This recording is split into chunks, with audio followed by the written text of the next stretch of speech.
2034 বিশ্বকাপ 64 দল নিয়ে আয়োজনের কথা ভাবছে ফিফা। যদি তাই হয় তবে কেমন হবে 64 দলের বিশ্বকাপের মাঠের লড়াই? তার চেয়েও বড় প্রশ্ন, এর নেপথ্যের অর্থনৈতিক ও লজিস্টিক চ্যালেঞ্জগুলোর গতিপথ নির্ধারিত হবে কিভাবে। বিশেষজ্ঞদের মতে একক কোনো দেশে 64টি দেশের ফুটবলার, কোচিং স্টাফ, বিশেষ অতিথিবৃন্দ, নীতি নির্ধারক আর লাখো সমর্থকের আবাসন নিশ্চিত করা এক পাহাড় সম চ্যালেঞ্জ। এর জন্য প্রয়োজন অগণিত বিশ্বমানের স্টেডিয়াম, হোটেল আর উন্নত পরিবহন ব্যবস্থা।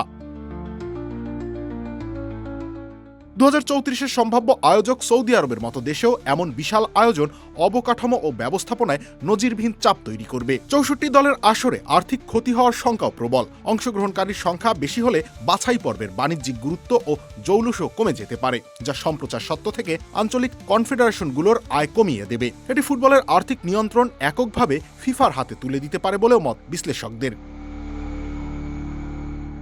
তাই ফ্রান্সের মতো শীর্ষ অর্থনীতির দেশগুলো এখন লোকসানের শঙ্কায় ভুগছে। এবারের বিশ্বকাপেও খেলোয়াড়দের অন্তত সেমিফাইনাল পর্যন্ত পৌঁছে অংশগ্রহণের খরচ ওঠানোর আলটিমেটাম দিয়েছিল ফরাসি ফুটবল ফেডারেশন। পাশাপাশি 64 দলের বিশ্বকাপের সরাসরি প্রভাব পড়তে পারে ঘরোয়া লিগগুলোর উপরেও। ইউরোপের শীর্ষ লিগগুলো আগস্ট-মে মাসের প্রথাগত ক্যালেন্ডার অনুসরণ করে, আর জাপানের জে লিগ বা যুক্তরাষ্ট্রের MLS এর মতো লিগগুলো ইতিমধ্যেই তাদের ক্যালেন্ডার বদলে ফেলার কথা ভাবছে।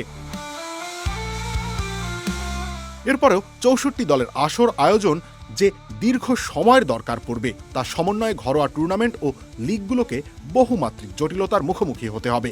অন্যদিকে নতুন পরিকল্পনার 128 ম্যাচের দীর্ঘ সূচি ফুটবলারদের ঠেলে দেবে শারীরিক ও মানসিক ক্লান্তির চরম সীমায়। অতিরিক্ত খেলার চাপে মাঠের শৈল্পিক ফুটবল আদৌ অক্ষুণ্ণ থাকবে কিনা সেই প্রশ্ন তুলছেন অনেকেই।